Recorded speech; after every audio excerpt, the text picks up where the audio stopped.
change the plan from losing to winning. We'll see if they That's actually a good plan mix change it up in the draft at all. Because so far, they have pretty much been running the same stuff, right? Game 1, Game 2, yes, there were some champion changes, but it's essentially the same idea. It's the same kind of composition that they're trying to pull together. The biggest concern for me really has been the bot lane. Not necessarily the individual play from Deftly and Zeyzal, but the fact that they're drafting Sivir plus a melee support into a ranged support plus Tristana means you will passively lose the lane, you will lose your turret, you will lose pressure unless you can pull off a play. And in game number 1, they had Shen and Alistar to turn that around. Yep. In game number 2, they couldn't pull off anything. I mean, they had already used their TP back to top. They had a Poppy instead of the Shen, so you can't stand United down. So if they're not going to make a play on bot side very early to punish Piglet and Matt, then you cannot draft the same kind of bot lane. You need a range support. You need to be able to 2v2. And here they go again, though, with the first pick Jarvan. This didn't work in game number 2. Yeah, I mean, the Jarvan, while it has had some effect for Dandy, you're again giving over Tristana, which has been such a big part of the first 2 Liquid wins. Game number 1, you're getting shoved in, you're losing your turrets. Game number 2, you're getting shoved in, you're losing your turrets. Game number 3, let's give Tristana over again. So to me, that is a bit of a head scratcher. Why not mix it up? Why not take Tristana first for Deftly? I mean, this is a pretty standard AD carry. He's played it 5 times in the Challenger Series. It's not like he doesn't know how to play Tristana. Yeah. And I feel like drafting some sort of laning strength is more important. At least it looks like they are mixing it up here with a Varus pick. Now, we have seen GBM play mid Varus in the past a long time ago, but you certainly are not expecting it to be mid lane. You're expecting it to go to the AD carry. Especially when it's one of the most played AD carries for Deftly this split. He likes the Varus, he knows how to play it, but it looks like it's another melee support to go with it. To be fair, Blitzcrank paired with the Varus can play the lane much more aggressively, and if Matt wants to draft a ranged support, then he's very susceptible to getting grabbed up. So this does kind of push them either towards a risky bot lane or a melee bot lane. So it is going to be that as the answer, will be the Braum. I still do probably favor Team Liquid's bot lane, but this is not such a lopsided matchup as we saw in the first 2 games. So despite the fact that they gave over Tristana again, I like that they have made some adaptations and recognize that bot lane pressure has been such an issue for them. At least they've got that adaptation in there, right? It shows that they are willing to adjust midway through, try to pivot and switch things around to keep themselves afloat in this series. Cho'Gath banned away by Liquid going into the second part of the bans. United, let's see how they focus, because both teams still have mid laners to pick and potentially tops or jungles, as both J4 and Gragas are those flex picks.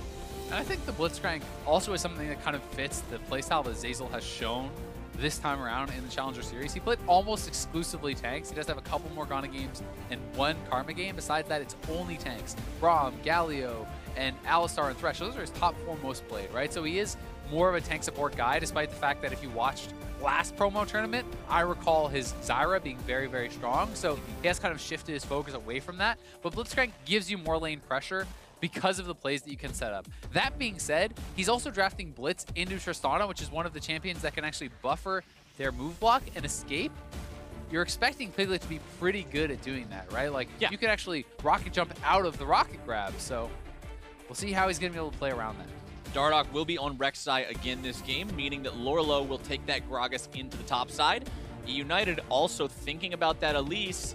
Locking it in now indicates that Jarvan is going into the top lane as well. And this, we're hovering a few different off-meta picks here for GBM. Yeah, we'll have to find out what he wants to go for. He actually played a lot of different stuff this year in the Challenger Series. He played, Gangplank. He brought out Karthus, Lissandra, Xerath, Lucian. He played a lot of meta ones as well. So he has one Xerath game actually in the Challenger Series this split. And he did lose, but he had a pretty impressive individual score. Came away with a 7 KDA that game. So definitely is a guy who likes to play Xerath. And even in the LCS in the past, he had brought it out from time to time. So he is an experienced Xerath player.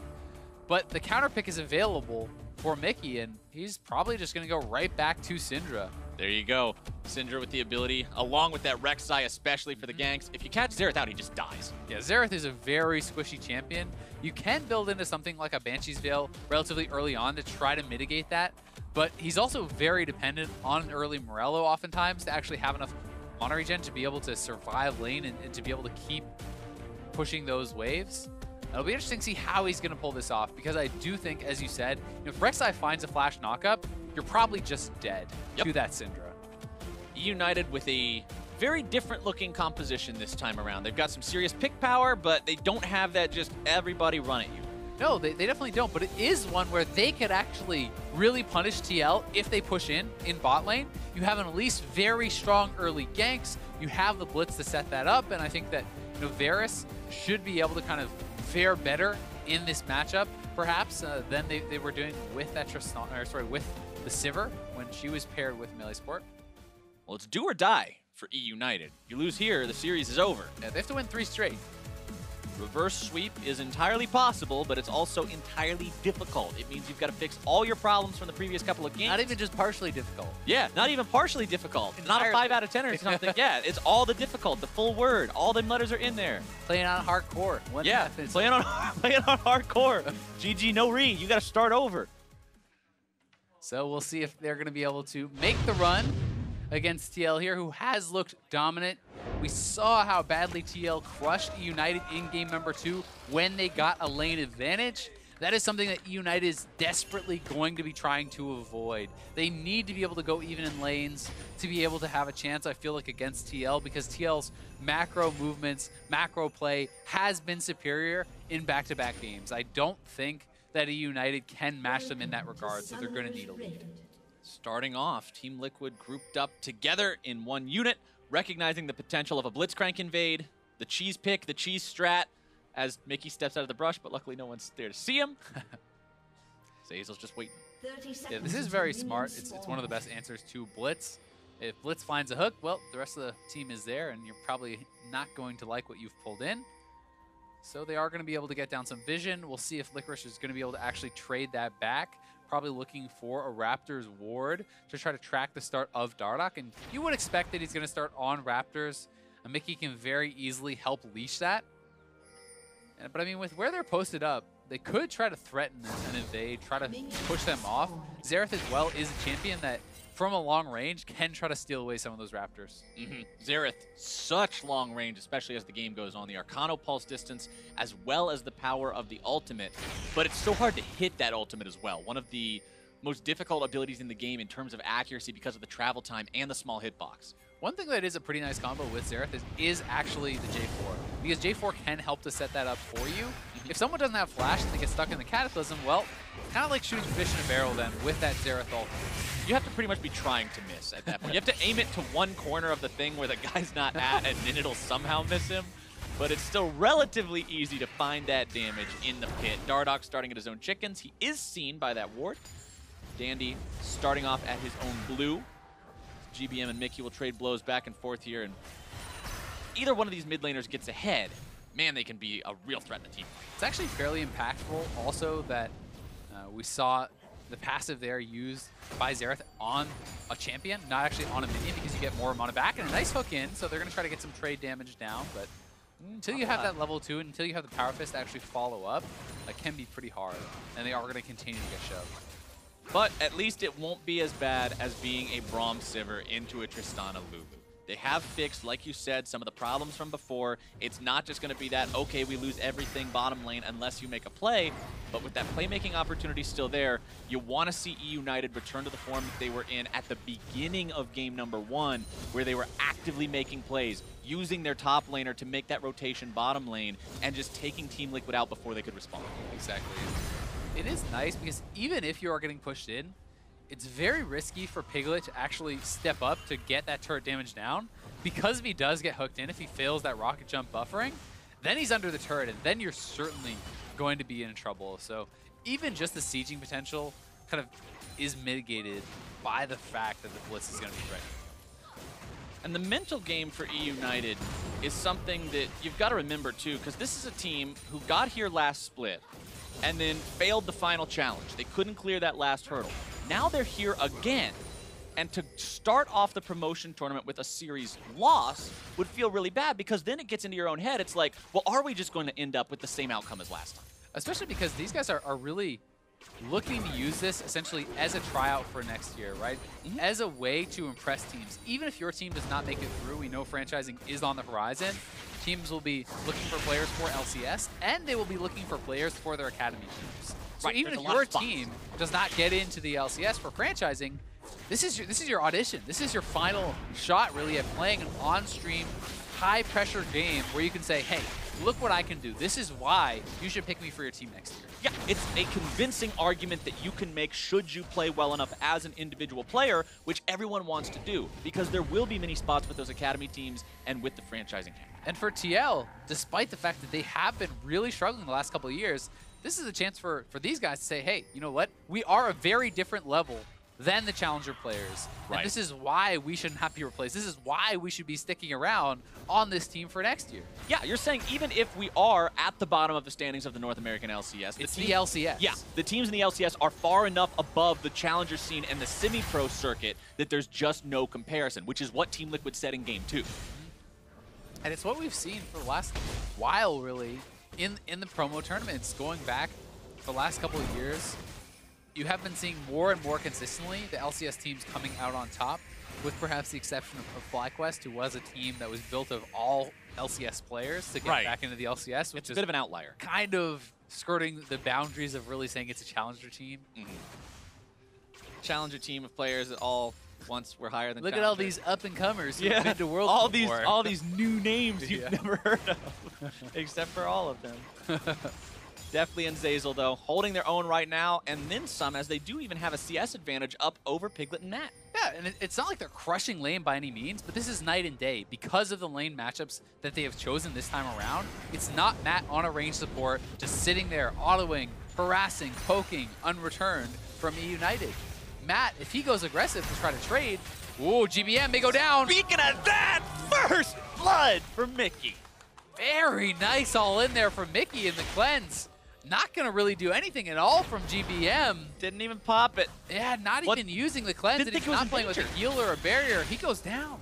That was well done from Mickey. I was about to comment because you were talking about lanes getting stomped. I was going to say GBM's having a bad time. Yeah. And then Mickey made it worse, definitely. Now getting himself jumped on. Matt and Piglet on the aggressive, finding the stun, finding the damage. One more auto attack, and Piglet makes the game 2-0. They find the all in there onto Deftly. Everything going wrong at the same time, and now Dardoch pushing Dandy around in the jungle a bit here, but yeah, I mean, you pointed out, the CS, in addition to that first blood going over to Mickey, means he is so far ahead of GBM now, and Xerath that is behind against the Syndra, you are going to have to be so scared of getting all in time and time again, and here is the play one more time.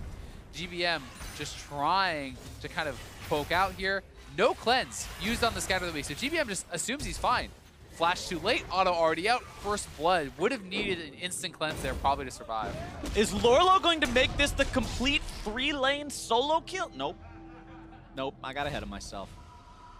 Licorice barely walks away from that one, and even in the jungle where we saw Dardoch moving in on Dandy, when the enemy jungler can't have his lanes protect him, when you just say, oh, well, both your dudes are dead, so I'm just going to attack you and there's nothing you can do about it, that feels bad for him. Then really he has no control over his own jungle. Zeyzal, though, out on the map, did go for the early Moby Boots purchase, so is going to be looking to make something happen. And we'll see if he's going to be able to do that. But look at all the vision from TL on the bot side of the map. They really are trying to play around Piglet and protect him. Multiple pink wards in the river. They have the Scuttle Crab. They have some deep wards, and Piglet's going all in again. The flash into the jump into the explosive charge. He's out of there. Piglet hopping around back and forth and finds himself his second kill. Zeyzal just punished so heavily for that roam, not able to find anything mid lane. Deftly is left alone, steps up, gets all in, and now we are right back to where we were last game. The TL bot lane taking over. Hard to see how eUnited is going to keep that bot lane turret alive now. First turret maybe already going the way of Team Liquid. I like the response from Dandy in terms of the jungle recognizing that Liquid's just going to move in and steal everything. He's saying, I can't defend this. There's no way I can. I'll just take yours instead. It's the only way you can really stay even in these kinds of situations, bringing Licorice up with him. But you're losing your first turret and you're stealing a chicken. Exactly. I mean, it's a good play, but it's like Team Liquid just stole your car and you jacked this guy's backpack. So it's like, hey, I got this. They're losing a lot more. I hope the car keys are in there. Otherwise, this isn't worth anything. Tier 1 turret falls bottom side. Gold too. Liquid solo gold on the AD carry. 2 kills there. Piglet's on the fast track. And here it is. The lane was pushing up. Flash right in for the rocket jump. So he gets that slowdown. The passive is proc. Easy all-in pulled off. And Zeyzal cannot hit the hook for the trade kill. So everything going very well now. And look at Mickey. Early Swifty boots. He's got his dancing shoes on. He's going to be dodging some skill shots. Ready to juke. Back and forth. That's how you deal with Xerath. Everything on Xerath's kit is a skill shot. You can dodge every single bit of it. This makes sense. I mean, there's essentially implied power. It is not raw stats that are going to make him deal more damage. But if you can just dodge everything that Xerath does, well, then the boots are a pretty strong purchase. So we'll see how well Mickey is going to be able to dodge the skill shots. Also keep in mind, Blitzcrank hook, skill shot. The cocoon from Elise, skill shot. Varus ultimate, skill shot. Flag and drag from the Jarvan. Exactly, so he is very confident that he is going to be able to make this work. Lourlo eats some damage from Licorice there, takes a swig, heals it off, and just doesn't really care too much about this. He's got a small farm advantage for himself in the top lane, but this is mostly even. And the fact of the matter is, for Lourlo, he shouldn't be trying to do anything too crazy. Nope. If you hold that lane even, while mid lane is smashing, while bot lane is smashing, you don't have to do anything. You just have to hang around and wait for your team to win the game. Those are the best and worst kinds of games, and these are really the worst kind of games. Mickey just destroys GBM. No chance for GBM there. Double flash commitment from TL, but they knock him off the map, and Licorice did TP in. Dardoch getting himself away, but now he's dunked back into the ground. Dandy grabs the first kill of the game for his team, but that's all they've got. Meanwhile, bottom side, by the way, the tier 2 is now being pressured. It's a good trade back from eUnited. Cost them some summoners, but at least they do secure a kill and will be able to perhaps reestablish themselves on the map a little bit. But yeah, the bot lane, now TP is down. That gives more confidence to Piglet and Matt to shove. Flash is down from Dandy, even more confidence to shove. And they're going to be sieging these turrets very heavily. Can even roam up to top side and threaten the mid lane turret as well as that top lane turret eventually. And here is the all-in onto GBM. Tunnel in from Dardoch. Immediate flash from both players. No way for him to get out. He tried to cleanse, but it's not doing anything. Dandy going for Mickey. Repels up in the air. Tries to come back down. Glacial Fissure is there, and Matt cleans him up. Easy peasy. 1-2-3-Z. It's a 5-1 game. Azael, Team Liquid is just stomping this. Oh, Lourlo, though, under the turret. Can Licorice actually get anything done here? Dude, he doesn't even care. He's taking a shower in the turret shots. Make sure to get under your arms, man. And Licorice is out of mana. Can't actually follow that up whatsoever. And TL are looking to just all in again here. Deftly stepping forward. He gets tagged. Oh, Deftly in the wrong place at the wrong time. And Piglet is more than happy to show him what happens when you do that. Grabbing a killing spree on this Tristana. They're now looking for so Ocean. far ahead. I mean, it's 11 minutes in, and they're already taking over. Grabbing the Ocean Dragon would be so nice against any poke that could come out later from Varus and Xerath as well. So really going to help them out big time. The lanes are set up very well. All three sides of the map are winning for TL. And see if Lourlo can get out. Flashes away. Spider repels after. Explosive cast right on top of himself. Nice pull from Zeyzal. Good roam up to top side from Zeyzal. They do get that kill. So that's something for them. But mid lane turret very low. TL could look to pressure this once again. Mickey is just so damn scary on this Syndra too. 35 CS up. Piglet's about 25 CS up. Both carries are, again, doing what they did in game number 2. GBM looking to go after Mickey here, who look at the jukes. The dancing queen Syndra getting away from the attempt on his life as Zeyzal now pays for it with a killing spree for Mickey. Will they go even further? Lourlo's here, lands the slow, body slam coming in, and Xerath is out of there again. A double for Mickey. Dandy wants to grab Dardoch here. Deftly's the one who's going to take the kill credit, at least gets himself some money. But Matt and Lourlo are not done. They continue this pursuit. Dandy lands back down, body slammed up, cast goes through, one more auto attack does it, and Lourlo grabs himself kill number 1. Tier 2 turret now under pressure, and Liquid will not stop. The worst part about this for eUnited is how much gold are in the pockets of TL. If you look at Mickey, he's going to have something like 3,500 gold on this base. Uh-oh. Miscalculation. It's okay. You'll get back a kill, but I mean, look at the combat power right now on Mickey. It's very, very low. Now watch after he finishes his base. He's going to buy a full item and a half probably. He's going to be extremely strong at this point in the game. He actually has enough gold where he could just go for a full Runic Echoes. He's instead just going to grab up that Morello's and the large rod, and now he's at the point where he can probably just consistently one-combo Xerath. Oh, 100%. There's no way GBM's going to live through that. I mean, look at his itemization. He's still working towards Luden's Echo. Licorice and Dandy in the enemy jungle. eUnited wants this tier 1. Mickey trying to defend here. Doesn't want to get too close. Won't find his stun onto GBM there. Likely would have killed him if he... Wait, nope, no ulti, never mind. If he had the ulti and he hit the stun, ER almost enough on its own, honestly. I mean, he can pretty much one-shot anyone right now, actually, or one-combo anyone. There's actually no one that's tanky whatsoever on eUnited. Even the Jarvan would be under some threat of getting one-comboed. But eUnited trying to pressure heavily. They do get a nice hook, but Matt looking for the disengage. Glacial Fissure is there. Zeyzal going to be soaking the damage now. Dardoch moves in. The damage comes through. Zeyzal down. eUnited Piglet is coming now. They're going to look for this. On the side, ulti out from the Rek'Sai. Orbs being summoned as Mickey moves forward. Stun from GBM back onto Dardoch to stop the advance. But Liquid having found that kill. Now, once again, balls in their court, Azael. They can do whatever they want. They can look to pressure that top turret, take away the Rift Herald. They could even just go for an all-in here because Mickey has his ultimate. Dandy's forced to use the repel with nowhere to land. He comes back down. Oh, that's not even fair. Hit him with the gameplay.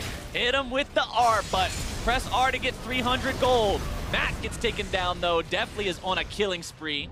The artillery will not find its way all the way onto Mickey there at the end. He says, here, take your blue buff. See ya.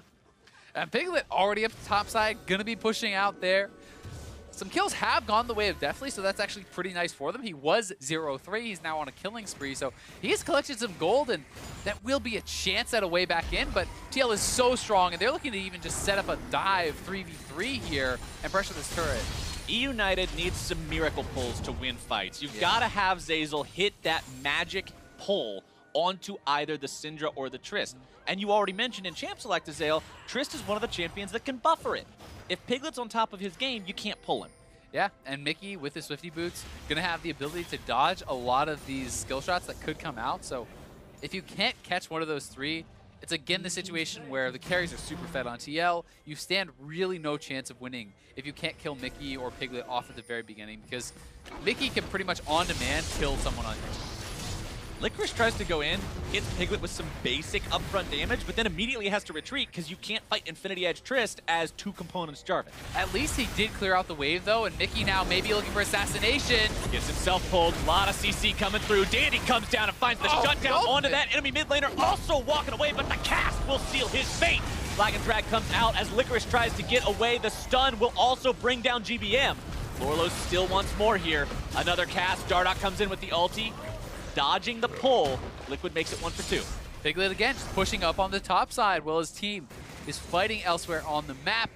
Making just a casual 90% of Dandy's health with only the ultimate after he does get pulled in. It is a nice play, though, from eUnited. They find the pick on Mickey. Exhaust slows him down, hook him in, comboed with that stun. But then look at the ultimate. That's all Syndra. Just did about 90-95% of Dandy's health with one button. Not even hitting the Q or anything before that, but TL so strong they can continue to chase, and Piglet already just heading back up to top side to look to threaten the turret. Good step away from Dardoch there as well, making sure he can get pulled back in there. As the Rift Herald drops, Liquid grabs yet another advantage. And you'll notice during the replay, the top lane turret did go down to Piglet, so he is just collecting even more gold for himself there. And it's going to be so strong. Medjai's Soul Stealer on Mickey saying, hey, I died once. That's going to be it. Time to farm some champions. Meanwhile, mid lane tier 1 falls. eUnited grabbing that one. Takes them up to 2 total, but they're still down 5,000 gold. Drake number 2 spawning in 5 seconds. Liquid so far in control of this game right now in terms of their pressure, their presence, their economy lead. Everything's going the right way for them, so eUnited likely not interested in fighting over an Ocean Drake unless they can get a good fight here. Matt walks up, base checks the brush, nice Glacial Fissure down into multiple people. Zeyzal already grabbing the kill, but Team Liquid is taking the fight. The shutdown out onto Deftly, 2 dead on the side of eUnited, but Mickey has fallen as well. Piglet still alive, running all over the place. GBM now the target. Piglet jumps over, Dandy is disengaged on, as now Lourlo and Dardoch decide that this squishy spider is no threat to them. Dardoch grabbing the kill on a rampage, 4, 2, and 7, as these two head down to the Ocean Drake, and Piglet just keeps on doing whatever he pleases. Hey, it was a good try from eUnited there. They set up a pick. They do get a couple kills, and GBM with some good damage from over the wall, but again, TL too far ahead. The rest of the members able to come through and win out that fight, and they grab the dragon. and they kill the guy who just bought a Soul Stealer. That's the best thing to do to people who buy that item, because that is a show-off item, and you got to show him that this is not the place and not the people's style. So setting up the pick again, looking, they do catch Matt. Not the man you want, but still they're able to take him out pretty quickly, and then track Mickey in the back, gets hooked right in. Xerath with a follow-up damage in the Cataclysm, as we talked about earlier, so that's a well-executed combo, and had they not been so far behind, that could have been a fight that would have been heavily in their favor. It looked really nice at the start, and then Dandy just, he thought maybe he could come behind and get Piglet there at the back end of that fight, but the disengage was there, and then Lourlo and Dardoch just say, look, you don't even have to join this, we can kill him. I mean, almost any option that you go for is going to look kind of bad as a United at this point because you're so behind. It's really hard to find something that can go better than maybe an even trade or some sort of one-off pick. But they are trying. They're playing to win. They're not just trying to be safe and allow Team Liquid to lead them out of this game. So you have to give them credit for that. And they can't do that. They're on match point. If you drop this game, the whole series is over anyway. So even if you're playing at a risk, you've got to take those risks now. Yeah, especially with their composition. You're playing with a Blitzcrank. You need to constantly look for the plays. You have Moby Boots. You have the speed up item, the Talisman of Ascension. So there's a lot of engaged potential from Zeyzal, but he needs to get the right target. They need to kill them right away, and then they probably need to disengage, to be honest, and wait until they can get another hook. Hooks will be the name of the game as they find one onto Lourlo. Not really the guy you want, but the guy they'll chain CC anyway. Maybe they can get Look him. at how long he's lasted. He still walked away, and now the side. counterattack is there. Mickey coming in from the side. Piglet grabs the kill onto Zeyzal. Now jumping in, firing onto the back line. Not even afraid, finds multiple kills. Jumps back in. GBM gonna be the last one to fall here. Maybe tries to disengage it, dies midair. A triple kill for Piglet and an ace for Lourlo. Team Liquid will take that one any day. Yeah, 5 for 1. They still have the Rift Herald. They are going to be getting an inhibitor here at 20 minutes into the game, and they could actually look to threaten a Nexus turret or even just go straight back for the Baron. We'll see what the call is going to be. They're going to reset. They don't even want to risk staying around for this inhibitor because they want to get vision, they want to spend their gold, and they want to make sure that they're closing this game out cleanly. They're going towards Baron, wanting to get that as fast as they can.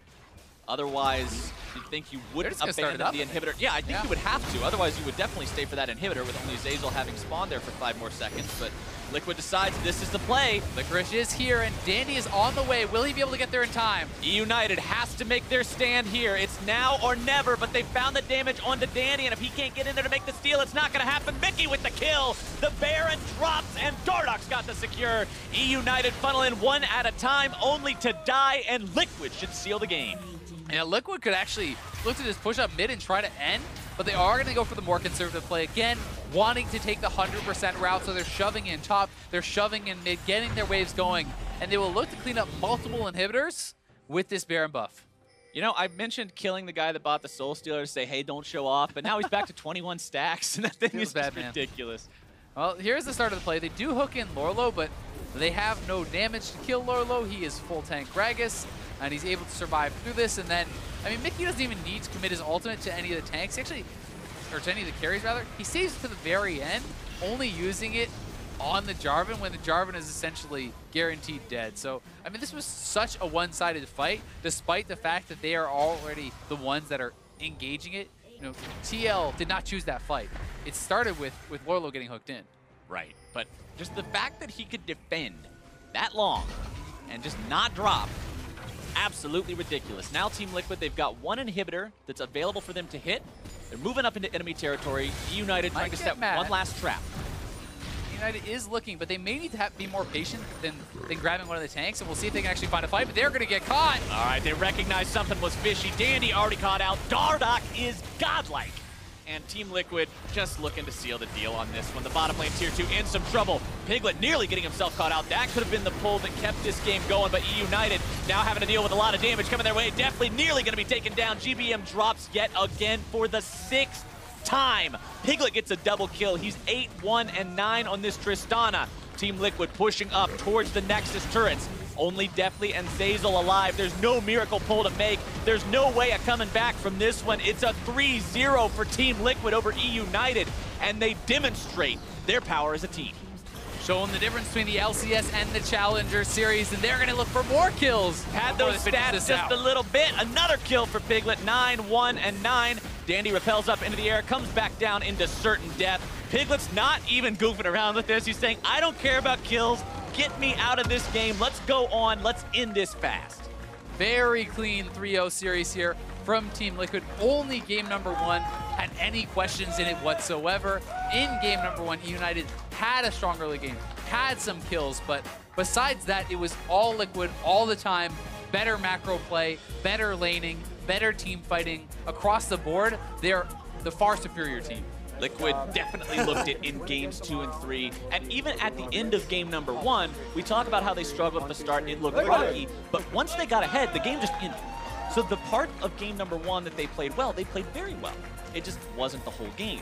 And now Team Liquid finds themselves, remember, in the structure of the promotion tournament, you win 2 best-of-5s, you're Gucci.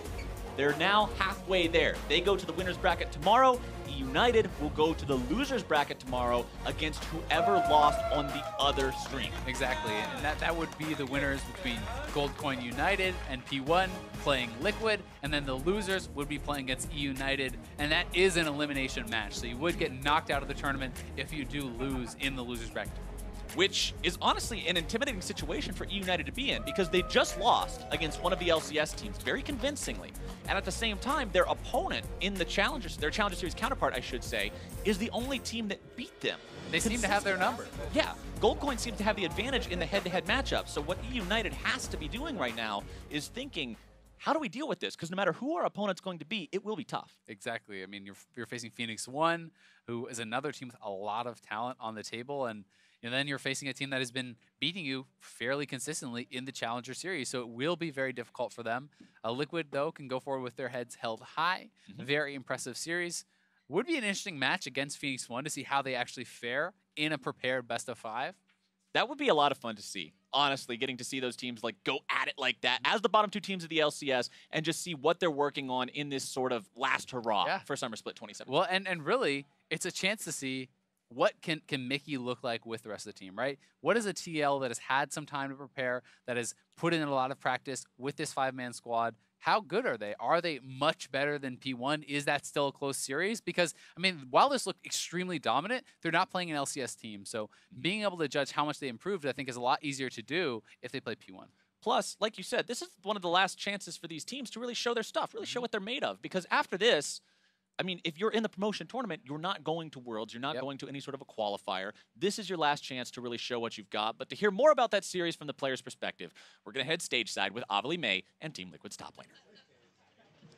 Thanks, guys. Great cast on the day. I am here with Lourlo. Lourlo, what a dominant and actually really fast series. What kind of preparation did you and Team Liquid do for the promotion tournament? Yeah, so overall, we went into the week really confident because we knew we had 5 really good players that were like really good mechanically. So we just triple blocked all week and made sure that we just got more team synergy because we're still pretty new with the iteration of Dardoch and also Mickey. So it's just ironing out that and making sure that our macro and team synergy were up to par. Well, coming in with those 2 players, did your team have any specific goals coming into the tournament? I think our only goal is just to win it all and just do it convincingly and cleanly because we know we are just going to play well because we have the 5 players that we want to perform and just it's just going to be easy for us, I think, the rest of the tournament. And as long as we just stay confident and just don't slip up from like cheese picks or anything, I think we got this. Well, I love the confidence. Tomorrow you go ahead and play the winner of the P1 Goldcoin United game, which is still going on right now. Is there a team that you would prefer to go up against or a team that you're kind of scared of? Or I think P1 looks a little more promising. I think they're harder overall because their carry players are better. I think Ryu and also Arrow are pretty dominant and they're pretty scary if they do get ahead. So I think I'd rather verse GCU. Well, the games are still going on. After a quick team chat, are you going to go head on over and catch the games in the arena? Yeah, I'd probably go watch it and see, just so we know more information about both teams. So, perfect. Well, Lourlo, thank you so much. We're going to go ahead and kick it over to Degon and the boys at the analyst desk. Yeah! Degon and the boys. That's right. You guys are my boys. That is Degon. Apparently, we are the boys. That's what it is. Just like Team Liquid. Team Liquid went ahead, took care of business against the other boys on the other side, and really it was just a dominating performance out of the team after the game one, kind of like close one. But after that, Team Liquid just cruised right on through. Ramping up a little bit there to a very quick finish. And talking about carry players, Piglet as well as Mickey just absolutely blasting this last 2 games, honestly. Exactly. I mean, he got Trist all 3 games. I think games 2 and 3, Mickey also blasted. He had a little bit of a misstep in game 1. We were checking the clock from the start of the show to the end of the series, including like the analyst desk segments and the intros, 2 hours and 10 minutes. That is the fastest best of 3 I can remember. Maybe when Complexity qualified for the LCS back in 2013 in like the first promotion tournament, that might have been faster. Right. But aside from that, this thing was really one-sided. And the big question now is for eUnited, what do you do? Because it seemed like they came in with that Vladimir Sivir comp. They didn't really have a great backup plan because they definitely just got smashed right now. What do you do?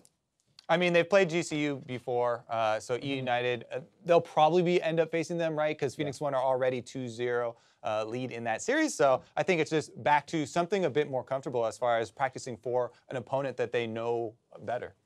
Yeah. So I think you can do Vladimir Sivir again. That was it was better than Xerath. It was better than Xerath. GBM known to play Xerath for all of you that don't know. Your bar is better than Xerath. You got to go with your best. Yeah, I mean, and we got to see a lot of comfort picks. Matt pulled out the Bard, which obviously didn't make big plays, and the comfort picks not working out, maybe the meta picks are what they need to do. We had a lot of great performances today, but we'd like to recognize one player that stood above the rest to earn player of the series, and today that person was Team Liquid's AD carry, Piglet. Yeah, Piglet has been trying all year to carry this Team Liquid team. This time, I think Mickey helped him out a little bit. He was dominant in games 2 and 3 in the laning phase, and also carried that very well into team fights. So pretty easy decision. He was massive this series. Yeah, the bottom lane for Team Liquid definitely was huge. And Piglet got to go very aggressive on Tristana as well. That's one of the champions where you get to perform a lot of highlights with the Rockets resets. Yeah, look at that. Like, what's that total KDA? He only died 3 times, so really good. Really good KDA. I would say his KDA just, that's how Piglet wants to play. That's how Piglet sees himself. Expert stats analysis. Really good KDA. And obviously definitely one of the better players on eUnited getting bodied there. That just is testament to how great Piglet was doing today. The B tier standing for the best tier AD carry. All right, so we have a more bonus coverage on the other side, on the other stream. Game 3 of P1 versus Gold